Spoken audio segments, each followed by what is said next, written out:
Bonjour, j'aimerais vous souhaiter un joyeux Noël depuis Nice, depuis la France, et j'aimerais le faire avec une histoire que nous racontons souvent à Noël, c'est l'histoire des trois sapins. Cette histoire parle de trois jeunes sapins qui poussaient sur une colline en Israël. Alors déjà, il y en avait un qui était un peu plus grand que les autres, un moyen et un petit. Et le plus petit, qui était plus bavard, demanda au moyen qu'est-ce que tu aimerais devenir plus tard? À quoi aimerais-tu servir? Et il répondit en disant moi j'aimerais meubler une maison, j'aimerais être une table, devenir des chaises, un lit, même un lit d'enfant. Et toi le grand, qu'est-ce que tu aimerais faire? Tu vas pas rester toujours là planté quand même. Ah si, moi je voudrais rester là, je voudrais faire penser au Créateur. Je voudrais montrer le ciel comme une flèche avec ma cible. Alors moi, répliqua le petit, je voudrais devenir un bateau, un grand bateau, pour transporter les hommes sur la mer. T'as intérêt à beaucoup grandir, s'exclamèrent les deux autres sapins. Quelque temps plus tard, arrivèrent des bûcherons. Ils hésitent un instant, puis décident de choisir le sapin moyen. Hélas, son bois ne va pas servir à meubler une maison ni une grange.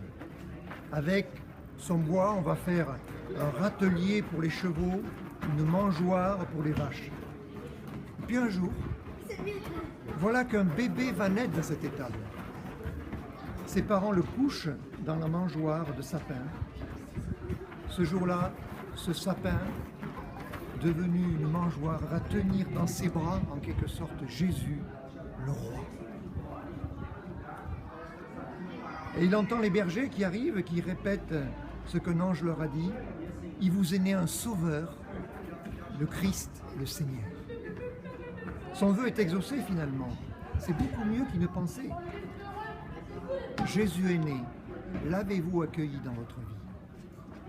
Les années passent. Le petit sapin est devenu grand. 3 années sont écoulées. C'est à son tour d'être coupé. Taillé pour devenir un bateau. Plus exactement, une barque de pêcheurs sur le lac de Galilée. Il est un peu déçu parce que ce n'est pas ce qu'il voulait être. Il voulait être un grand bateau. Mais à un moment donné, un homme monte dans cette barque et cet homme va prononcer des paroles merveilleuses. Cet homme, c'est Jésus. Ainsi, ce sapin transformé en barque transportera plusieurs fois le Fils de Dieu lui-même, le Créateur du monde. Et cela vaut tous les bateaux du monde.